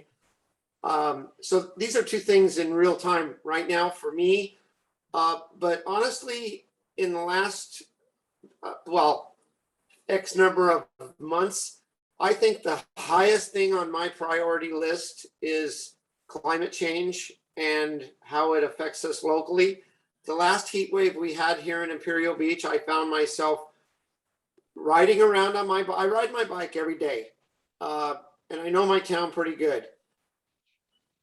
The biggest thing on my mind day after day after day is, where are the cool islands? Where are the shady, leafy parts of town that people can go and hang out and cool off? And how could we create more of them? I've only recently come to be aware of the term heat island. These places in our urban environments that are bereft of trees and paved over and are hotter yet again than the surrounding surfaces. And so I just thought to myself, well, what about the cool islands? Where can we go for relief from? So we don't get a lot of hurricanes here in San Diego, but we do get these heat spells, and now they're accompanied by public safety power shutoffs. And so where would people go to cool off and charge up when these calamities come to town? So that's my number one priority, and thank you for asking. Thank you, Tom. Matthew? So one, thank you for working on all this. It'll be very important helping us map things out as SDCP grows and finds ways to make investments in the community. I would say just putting my climate action hat on, all of the cities, county kind of working towards it, have climate action plans, 100% clean energy targets. And so each of those jurisdictions, join Standard Community Power to achieve that goal. And a lot of the community feedback and a lot of the advocacy that went behind creating SDCP was centered on developing local distributed energy resources. So ensuring that we have as much local rooftop solar and storage, facilities, microgrids, those types of energy initiatives, I think would be paramount and meet the expectations of the community that came together to create SDCP. And of course, SDCP in its founding was very much centered in equity. So ensuring that those investments are being put in communities of concern, as the previous presentation on climate equity indices kind of laid out, like each of these cities is looking to understand and invest in their specific pockets. So pairing those two things, I think is just going to be vitally important. It's been a priority for folks on this committee, and I think for the SDCP board. I know that there's an ecosystem of nonprofit organizations, trade associations, workforce development organizations and labor unions that are all in this space and ready to give additional feedback. And I think that making sure that we're touching base with all of those stakeholders as we go through this process will be vitally important. So thank you for the work and the time that you're putting into all of this, and I'm really excited that we're going to continue to have this conversation together. Thanks, Matt. For myself, similar to Matt, I think equitable access to local solar and storage projects, local green jobs would be a priority. Programs such as on-bill solar financing, community solar projects, make solar accessible to renters, which currently SDG&E hasn't done. I think a pathway for people in communities of concern to get into pre-apprenticeship programs and get into local unions to have opportunities for good jobs. And I know Christina's on the call today with IBEW 569, and she's doing a lot of that outreach and has been doing with her previous role, trying to diversify the union. And I think we should turn every school, every community center into resilience hubs, starting with communities of concern. So when there are these heat waves, there are disasters, there's a cool place for people to go. And that's something we could do very quickly. There's a state bill for that right now. But those are kind of the initial things that come to my mind. And I see Eddie's raised his hand, so I'll punt it back to Chair Price. Hi, thank you. I don't recall seeing that email, Sebastian, so I did take the time to write down my answers to these questions. And so number one is coordinated legislation. Oftentimes, those of us that are in this space that are working in different jurisdictions, whereas the county or the different cities or the port district or the airport or Sandag or MTS or Caltrans or whoever, it's difficult to actually get programs going when everybody's not on the same page, right? Legislatively, right? A group of our nonprofit organizations were going after a grant to get funding for bus stops in communities of concern. And this funding would have paid for the whole bus stop, engineering, everything, architects, everything. And MTS said they don't do that. So it was difficult because we couldn't even pay for our own bus stop.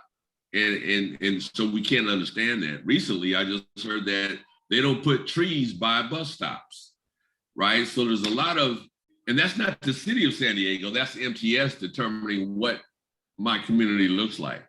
So I think coordinated legislation or somebody looking at legislation to make sure that, it's all coordinated. As we're looking at these climate action plans, it's an organic coordination, in my humble opinion, right? It's an organic coordination, right? Chula Vista saw what San Diego did and they liked it and they copied it, right?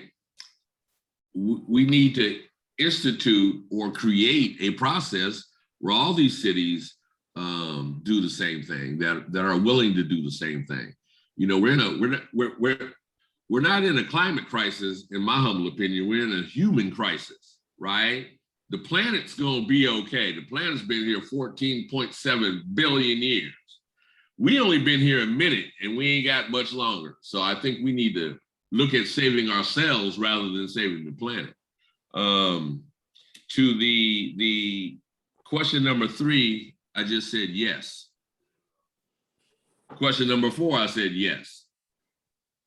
The question number 5, I said need capacity building funds, right? I'm the chair and president of a nonprofit organization, but I need to be able to attract brilliant minds, right? And compensate them accordingly. I'm tired of asking my community to volunteer for stuff that I'm asked to get volunteers for. And then eventually that data that's collected, somebody gets paid from that data, right? And it's like, we don't never get compensated for our intellectual capacity for all these questions. So I think, that would help, just looking at capacity building funding and mentorship, organizational mentorship for some of these organizations. And I think that's about it. Thank you for that feedback. are we, Julia, did you want to go line by line, or we are, I know, tight on time. It sounds like maybe not everyone had reviewed this in advance, but if there isn't other feedback now, that Sebastian, maybe this can get sent out again and people can provide feedback. Yeah, I saw that there are other items on the agenda, so I don't want to take up too much time. We are conducting a series of stakeholder interviews, more one-on-one. So we likely won't have the program design fully fleshed out for at least another month or so, because it is really important that we're taking this input and putting that right in the center of how we're approaching this. So I know Sebastian, you mentioned by Monday, but I'm wondering if we can keep it open a bit longer. And I would say overall for this committee, kind of a standing invitation, even once the ship is built and we're sailing, we like to adopt an iterative improvement model. So we're always here and always really happy to hear your input. Great. Yeah, no, that, I don't know why I said Monday. But yes, certainly definitely want all of your feedback. Again, since you are BRANA compliant, wanted to start up the conversation in the public and at least the questions be out there for you all to follow. Let me follow up with you all this afternoon or early Monday morning to follow up on the structure and the questions again. And certainly one much more feedback on this, with Imperial Beach, you have the king tides over there that have made Vice News, and so that's unique to that region, and everyone is unique. So that approach sounds good to me, Julia, and Vice Chair Hammond and Chair Price. Yeah. Thank you, Sebastian. Do you mind reminding us when you would like this feedback by? I know you said soon. I'll let Julia and Catherine chime in on that. I think, I don't know, Julia, any thoughts on that? Yeah, I would say, again, open standing invitation for input. So I know folks are really capacity constrained. It's a tough environment that we're working in. So if you need more time, that works too. But I would say Well, hey, Julia, how about you and I work offline and give people at least a couple of weeks, to get back to us, and then we can send that out. That sounds great. I just want to say thank you to folks who provided input and your thoughts during this meeting. I'll also note that we're closely tracking the state's climate resilience budget, and we have staff at LGC also tracking kind of Fed policy. So yes, there are a lot of needs, but there are a lot of opportunities right around the corner. So very much still looking forward to creating this program and working with all of you and stakeholders in the region. Thank you so much. Sorry we didn't have more time and we weren't a little more prepared to go over all of these, but it is important. So we'll spend some time and get you some more thorough answers. So thank you. And Sebastian, it looks like next up is item 9, discuss and provide input on priorities for 2021-2022. Yeah. Thank you, Vice Chair Hammond. On the call, we have my colleague Nelson Lamelli, fellow program manager. He's going to kick off this item for us, and we're going to tag team throughout. Yes, hello. And I just realized that my name is not showing up. It's just showing up as SDCP on the Zoom. But today we wanted to provide you with an update on some of the program priorities that we have been working on internally, and ask for your input as well, and some of the discussion on it. So Sebastian, if you want to go ahead and skip to the next slide. So just a quick overview. Here are the things that we have had on our radar as we've been going through enrollment process, especially the enrollment of phase 2 and thinking ahead into the enrollment of phase 3. I will go through each of these, so there's no need to like take notes on these as we will go through them individually.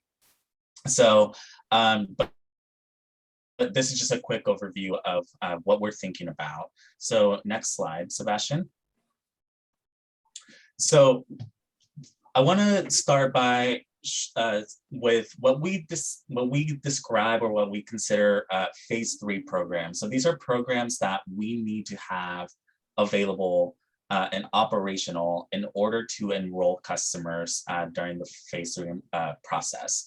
As you recall, during the 3 enrollment phases, we deferred a lot of different accounts to the phase 3 enrollment. So even though we consider this the residential enrollment, it encompasses a lot more than just the residential customers. We're thinking about the NEM customers and also commercial NEM customers. We're thinking about the municipal accounts that were enrolled in the REST-BCT program, which I can describe more about. So there's a lot more than just the residential customers coming in on with phase 3. So we consider these phase 3 programs. And so at the top of them is the net energy metering program. We have 90,000 accounts that are under NEM. So we need to make sure that we get this program operational, we get it structured and working with our back office billing provider to make sure that the transition and the migration of NEM customers into our service is as smooth as possible. And the transition over to the NEM program is going to take a year, since we are enrolling them based on the customer's true up date to avoid any early true ups or any early surprise bills. So the next one that we consider a phase 3 program is the feed-in tariff. This program was adopted or approved by, I should say, the board back in January of this year. And just due to capacity constraints in terms of staff time and mostly related to the lack of staff, we have not had the opportunity to open this program up to officially launch it to the public. So you can see the short description, but the feed-in tariff is essentially a renewable energy purchasing program where we set a standard rate for energy of which we're willing to pay for developers to install solar on people's roofs. Most of the time, these tend to be larger system than what you can fit on a house, but this is on a wholesale renewable energy purchasing program. We are actively working on this program. We hope to have the program available and launched, quote unquote, by the fall of this year.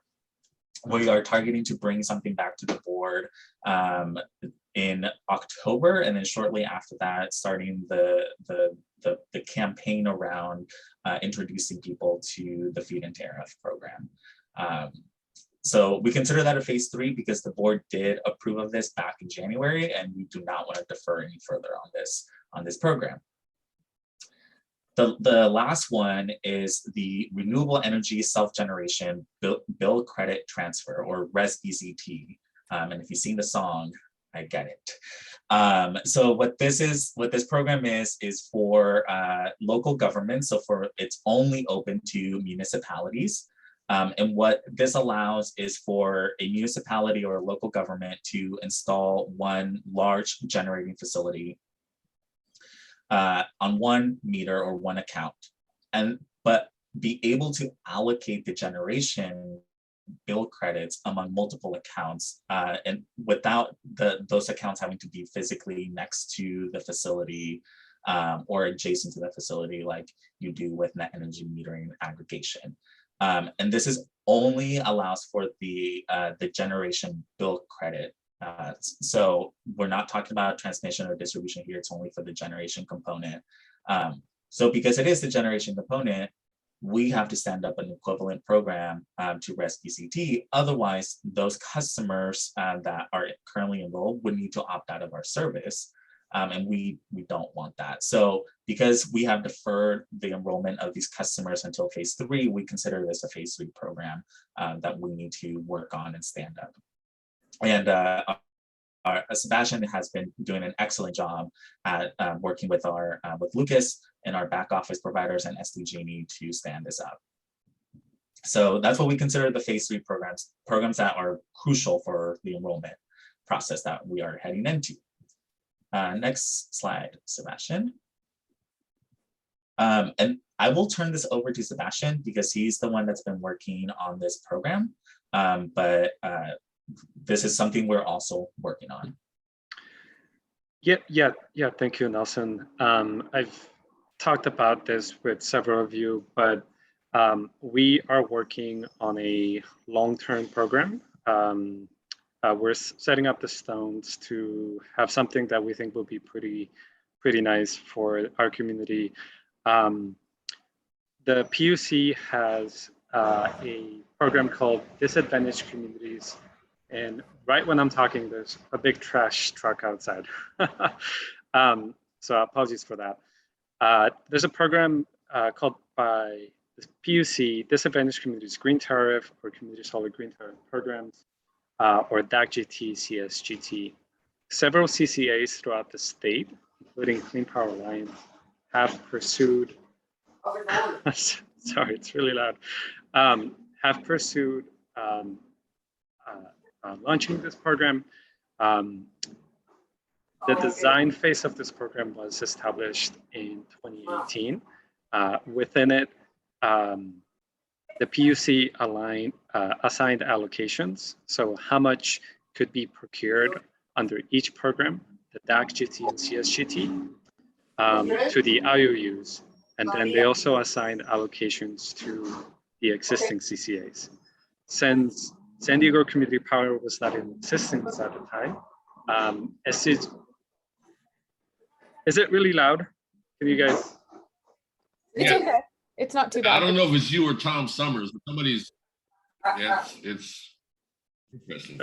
Okay, Tom, I'm gonna go ahead and mute you.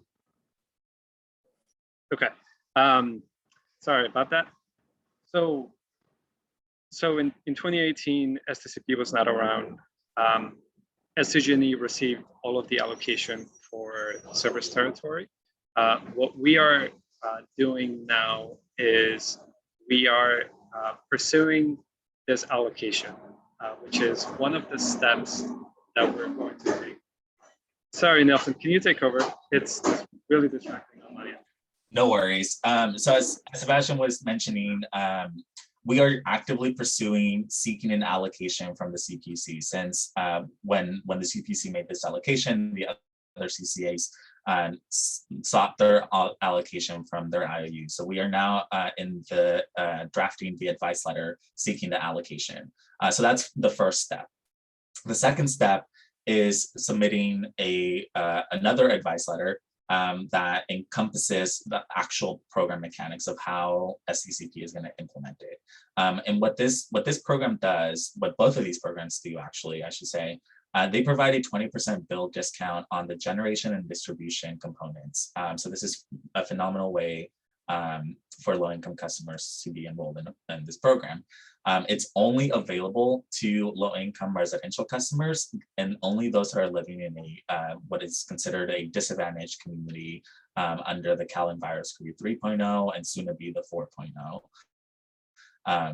So CARE and FAIR stands for the California Alternative Rates for Energy and the federal equivalent of that program. So this program provides for new generation. And what we would need to do is enroll these customers and then go out and build or source the electricity from a new provider within a disadvantaged community or shortly out or right outside the disadvantaged community in the case of the DAC-GT. So this, I don't know, Sebastian, if you want to expand more on that, but with the community solar component, the generation component actually has to be built within a disadvantaged community.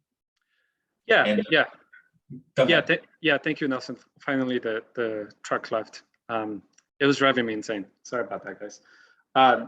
So yeah, the disadvantage, the DAC-GT portion, we would need to build a new project within a DAC that's currently in SCG&E service territory. So say, for example, right now, the city of National City is not part of our service jurisdiction.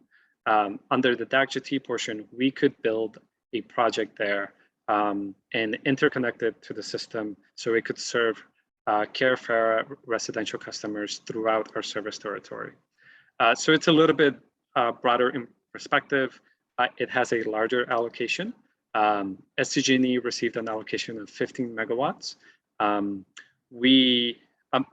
I can't share what allocation we're seeking since it's yet to be approved by the PUC, but we're seeking a good chunk of it. I can share that much. While the community solar portion is a smaller allocation. And why is it smaller? It's because it's more hyper localized. As Nelson was saying, the project needs to be in a DAC, and the residents that benefit from it need to be within a 5-mile radius of that project. So it's all geared towards local development, community awareness, and on top of that, and again, this is the design phase, which is months and months away. We would need at least one community sponsor who would be the face of the project, who would be working with us and the developer to make sure that the community is aware that it is successful. So I mentioned at least one community sponsor. It could be more than one. So if there comes a point where we realize that, okay, it makes more sense to have a city or the county partnering up with a local nonprofit, for example, then we would consider that. I imagine those design phases of the community aspect will return to you all, but more of the technical aspects that it's prescribed by the PUC. We'll be following advice letters just to setting up the stones for when we are actually launching the program and can do more of the fun stuff of the marketing and what name are we going to give it? DAC-GT, CSGT is not the friendliest of names. Clean Power Alliance calls it Power Share. Perhaps we could call it something better. And so I like the Pronto name for the MTES new system. Maybe we could come up with something like that. Anyways, that's way down the road, but at the end of the day, we're pursuing this because we have a strong focus on equity. We want to make sure that we're building a local renewable project that benefits our communities of concern. Since this is a CPUC design project, we cannot use our communities of concern. We have to abide by CalEnviroScreen. But as Nelson was mentioning, CalEnviroScreen 3.0 is expanding to 4.0. So it'll be adding a few more census tracts, which we think is good. I know it's a lot of information, but pause right there. And Carolyn, I see you have your hand raised. Yes, I just had a question about the customers, the first program, the disadvantaged communities screen tariff. When it says available only to Carafera residential customers and those living in the DAC areas, do you have to be both? So for instance, if you have a lower income, but you don't live in the red CalEnviroScreen area for disadvantaged, do you still get this? In other words, do you have to be both Carafera and in a DAC? Or is it, you could live outside of a DAC community, but still be Carafera? You would still. Yeah, yeah, no, great question. So for the DAC program, you have to be both. And the whole purpose is it doesn't have the geographic restriction that community solar does. And so it really targets the neediest families. For the community solar portion, at least 50% of the subscribed customers have to be Carefare eligible in within a DAC. If say a project is in a border and on the next street it's not a DAC, then my understanding is that non-low-income customers can participate in that project, but as long as there's a 50% subscription rate to the community solar portion. I know I threw you guys a lot, so I'll follow up with more information on the specifics, but the whole purpose is we're setting up the stones and we keep learning more about the project because we're using CPUC funds that all of our customers pay for. So it's a pot of money that all customers pay for that we're just making sure that it comes back to everybody. And I want to note that this is just an introduction to what we're working on. The ironing out the details is like Sebastian said, it's going to take months and months, and we will definitely come back to you with more information as we start working through this process. Thanks, Nelson. Ed, do you have something to add? Briefly, under community solar, is community sponsor the same as perhaps like the project developer or facility host? And is there any requirement, if you know, under community solar, whether the host or the project developer must also take X amount of generation? Example, if maybe you're using a neighborhood school and you're going to do community solar on the rooftop, does that particular school have to also take 30% or so of the generation? You're getting into the details, Ed. Let me answer that pretty quickly. So the community sponsor doesn't have to be the host. It can be if it wants to. And if it is, then it could take advantage of the 20% bill discount. So if we do happen to partner with a school, then that school can very well participate in the project. We would have to see, there might be some restrictions on double dipping since a school typically is in RES PCT. So we would have to take a look at that, but there's flexibility. The project developer can partner with a sponsor, and the sponsor doesn't have to be a host. So again, I'm happy to follow up with more specific details on how the program is designed. Yeah, absolutely. I don't mean to put you on the spot. I am a bit familiar with these type of family of programs, so to speak.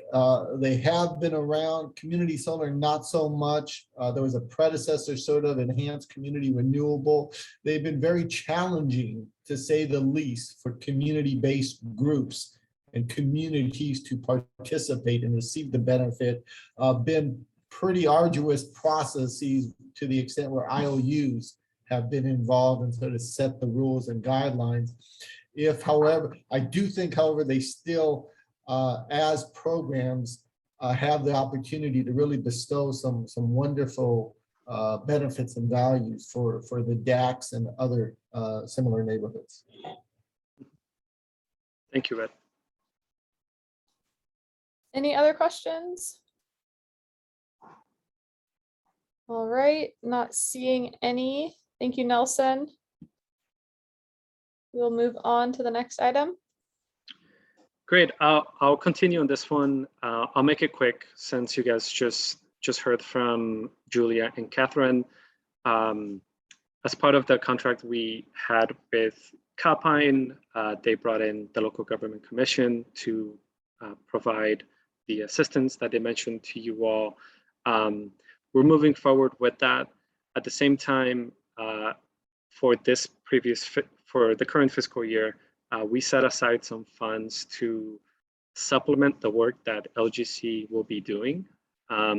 We're currently working with our member agency staff, can't call them member city staff anymore, member agency staff like Corey, Hillary, Crystal, etc., on how they would like to utilize that additional funding for their own purposes, whether that's through hiring a separate consultant to do, say, for example, a blanket study on a topic of interest to all 5 member jurisdictions, or whether to supplement the existing work that LGC will be doing by providing more robust technical assistance and possibly funding some internship programs that they could assign interns to our respective members' jurisdictions. So curious to get your thoughts if you have any, but wanted to bring this up to you all. We are heavily involved with our member agency staff since they'll be the ones benefiting from this more directly.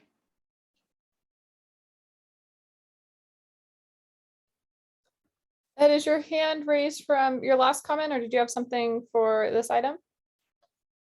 All right, looks like from last. Any other comments or questions? Okay. Great, we'll move on to the next. Now pass it over to Nelson. Thanks, Sebastian. Thanks. So one of the things that we are working on, looking ahead a little bit into the future, so not super long term, but one of the things that we want to start working on is what I think the name was given by one of our committee members, I think Matthew, was the community power plan. So this was a suggestion that was made by the committee in terms of the local development business plan from East Bay Community Energy. We took a look at the local programs for Clean Energy Future by the Clean Power Alliance. And so we want to do something similar, what we are calling the Community Power Plan at the moment. It's a working title. And so what this will do is conduct an assessment that will help guide the organization in terms of local development of renewable energy, decarbonization strategies, since there's different ways that we can decarbonize transportation and buildings, workforce development, and then program strategy as a whole. And so the outlook of this document that we're aiming to do would be for the next 3 to 5 years. And this would help us just kind of frame the programs that we are going to be offering into the future, especially as we complete the enrollment process of phase 3. So we are going to be working on a scope of work and issuing an RFP to complete this plan. And we're going to be returning with some of the returning to you all with some of the scope for your feedback and input on that. So I think the next slide is the last one, correct, Sebastian, on this item. So looking further ahead, so this is long-term thinking or planning, is there's a couple of things that has been brought up to our attention. So one of them is pursuing an elect to administer process with the CPUC. So this is one of 2 processes that CCAs can take to capture CPUC funding for energy efficiency work. This is the easiest way for a CCA to get, the latter being apply to administer. And apply to administer means you administer programs for everyone in your region, not just the CCA customers. However, elect to administer, as you can imagine, is incredibly difficult to capture, administer, and make cost effectiveness work. So there are super restrictive cost effectiveness requirements that make programs difficult to design and implement. So being a new agency, we definitely are keeping our eye on the proceedings regarding elect to administer, but we think at this time, we're too small of an organization and have too big of a lift with phase 3 to really start adding another big lift, which is the elect to administer process. The other piece that we've also been looking into is creating or somehow forming a regional energy network, or a REN. There's a number of RENs available throughout the state. So we have SoCal REN, and we also have Bay REN. And so it's another regional agency that is specifically designed to access CPUC funds to conduct energy efficiency work. They have a lot more flexibility in terms of what they can do with their funding. They are not subject to the restricted cost effectiveness requirements. However, they are difficult to form. And so that's one of the things that we're looking ahead is as a way to get more energy efficiency funding and have those energy efficiency dollars go further is to create a regional energy network that will serve our region. In our experience and the CCA experience, at least in Northern California, BayREN offers a number of programs for electrification measures like heat pump water heaters that a lot of CCAs supplement. So it adds additional money to whatever BayREN is doing, or expands the availability of those, increases marketing, makes sure that the program is a lot more effective than if one agency just went at it alone. And so these are some of the things that we are keeping our eye on, looking further ahead in terms of what we should be doing. And with that, I think that was the last slide in terms of like the programs. And so we want to turn it back over to you to ask any questions, think of any things that we are, any ideas that we're missing, and just generally get your input on what we're working on at the moment. And I will say this won't be the last and only time. This is just one of the times. Thanks, Nelson. No hands yet, but people might be mulling over that information.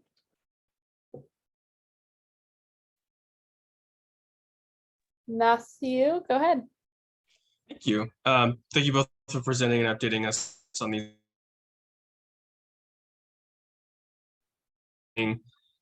For some of the, for actually most of all of this, just let us know how best to engage our communities on these, and how we can kind of get, especially communities of concern, up to speed and aware of how these programs may be very beneficial to them. And so just want to put out that little reminder that, we're here to help and spread the word and gather additional feedback. So thank you. Yeah, and definitely we have been considering you all as we start thinking about, especially when it comes to the community power plan, in terms of like, how do we get the community involved as much as possible in crafting that plan. And we know that you all well connected within the community. And so I think as we start coming back to you with this plan or the RFP, is getting your input and your ideas in terms of how do we reach that community, who do we need to speak to, what are the most effective ways to speak to the communities that you all represent.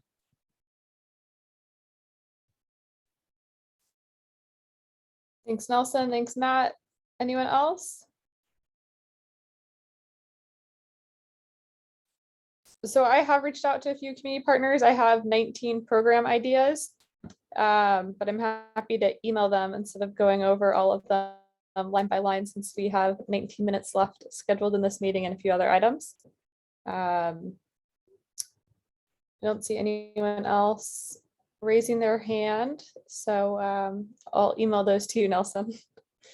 But I think that community choice energy programs, that was one of many exciting things, is the programs, and we have seen from the operational programs in Northern California what an impact they can make on the community. And so I think this is an area that's really worth spending our time and getting as much input from the community that we can to provide incentives that are as beneficial as possible to the community. Okay, well, if that is it, we will move on to the next item, which I believe is the NEM 3 letter. Unless you had anything else to add there, Sebastian. No, just to echo what Nelson said, this is just the beginning. The programs team will continue to grow and send those ideas to us, and we'll see what makes sense now versus a little bit down the path, given the importance of phase 3. But no, thank you, Vice Chair. Okay. Do you, is there another slide with the letter? Yeah. So, I don't know if you want to give background on it, or if you want me to give a little background on it. Sure. I can kick us off. Okay, great. So what is NEM? Staff has been approached by several of the CAC members to approve sending a letter to our board of directors, which Vice Chair Hammond and Chair Price can go into further detail, which would be sent, I believe, to the governor and the PUC. The plan would be that the letter would be on the agenda of the board of directors meeting this month for their consideration and approval. But as you all know, the net energy metering proceeding has been ongoing for several months now. Recent briefs were filed by the several parties, and a proposed decision is expected by the end of this year, but it could be early next year as well. So this is less so my item, but more initiated by you all. So I will turn it over to Chair Price and Vice Chair Hammond. So this is something we've discussed since March at these meetings. Initially, it was around Assembly Bill 1139, and then that bill was defeated in April. And so then that conversation continued with the net metering proceeding at our May, June, and July meeting. I think August was dark, or maybe the opposite there. So this is a draft letter sending a message. It would be the first community choice energy program in the state to take a stance on this. And it's likely that others would follow suit, but everyone has the letter in the agenda packet, and just seeing if there are any questions or any edits to it. And if not, we'll entertain a motion. Eddie, I don't know if you had anything to add. No. Can I make a motion?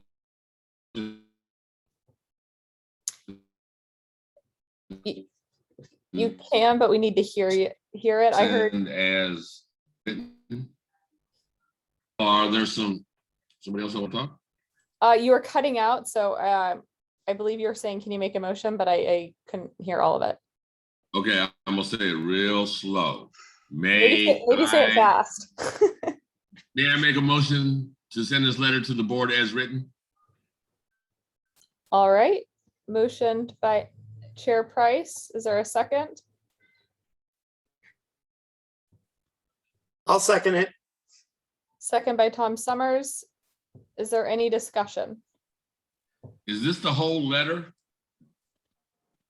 Isn't there another paragraph, or doesn't it after yeah, there we go. Yeah. Would you like me to zoom in? Sorry about that. Well, I just want to see the whole letter. I don't know what you got to do. Yeah, go all the way down. Okay. There you go. There you go. Okay, so there's a first and second. I don't see, or there's a motion and a second. I don't see any hands raised. So all those in favor, please signify by saying aye. I believe I have to take roll call. All right. Yep. Sorry. All right, Ed Lopez, or Ed, do you have a question?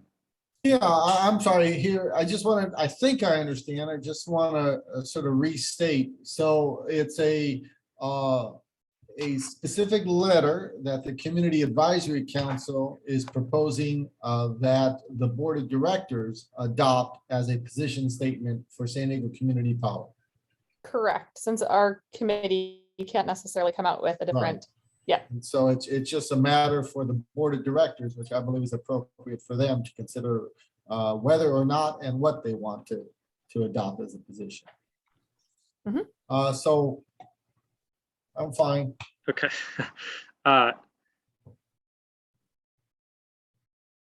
Carolyn Schofield, I'm not sure if you have a question or. Yeah, I was going to say, I don't have a copy of it. I can't read it on my screen. And so I don't know why, because I looked at my agenda packet, I looked at the presentation packet, but I don't have it. So the agenda packet, the initial one that got sent out last Friday did not have it, but the one sent this week did. It's on page 38. I can email it to you right now, Carolyn. It's not enough time for me to go ahead and take a position on it. I'm sorry, because I would want to read it first and, think about it a little more. You can abstain. Yeah, so I just wanted to. Okay. I think you muted yourself before you stated your actual vote, Carolyn. Are you asking me, Sebastian? No. I think, Carolyn, you muted yourself before I could hear. Do you abstain? Yeah, I'm going to abstain. Okay, no worries. Tom Summers, Yes. Matthew Vasilakis, Yes. Secretary Webb, Yes. Vice Chair Hammond, Yes. and Chair Price. Yes. Okay, this motion passes. We'll be sending this to our Board of Directors. All right, thank you all. And let's see, our next agenda item. I moved back to that page. Tara, if I may, so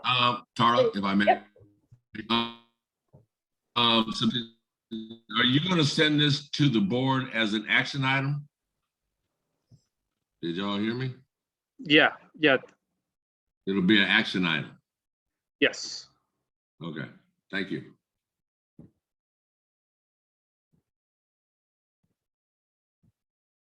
Okay, so next item is number 11, standing item, discussion of potential agenda items for Board of Directors meeting.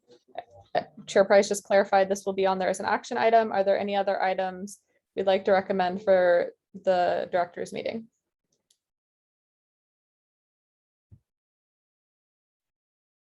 All right, not seeing any. So we'll move on to our last item. Thank you all for hanging in there. I think this is our second longest meeting. Committee member announcements. Any announcements from anyone? I have one just very quickly. Thank you all for sticking through a longer meeting on a Friday. I wanted to share that now that the county has voted to join us, we're looking at the structure of the Community Advisory Committee and how to create a sustainable growth pattern. So I anticipate bringing an item back maybe next month on getting any input, but just wanted to acknowledge that staff is taking a look at that now that they've come on board. We've thought about other jurisdictions joining us, and the CAC right now, as it stands, is 2 members per two representatives per member jurisdiction, and that would create a very large committee that, again, may not be the most productive in terms of discussion and productivity. So it's great that we're growing, but we definitely want to create an efficient and productive CAC. So just wanted to state that we're taking a look at it because we want our friends from the county to join us sooner rather than later. Thank you. Thanks, Sebastian. I see Secretary Webb has her hand raised. Yeah, just to piggyback on that, because Sebastian brought it up to us in our local meeting when he met with us. And, it would make sense to me, I'm going to throw this out there for thought, but it would make sense to me to structure it similar to other large organizations, let's say, who have like a north, south, east, west group, and then they meet together like once a month, but they can make decisions based on their areas and then bring it all to the table. To me, it would seem a little more manageable than having 60 people all in one meeting one room and trying to make decisions. But anyway, that's just my 2 cents in the middle of the table. Thank you. Thank you. Any other comments? Chair Price, go for it.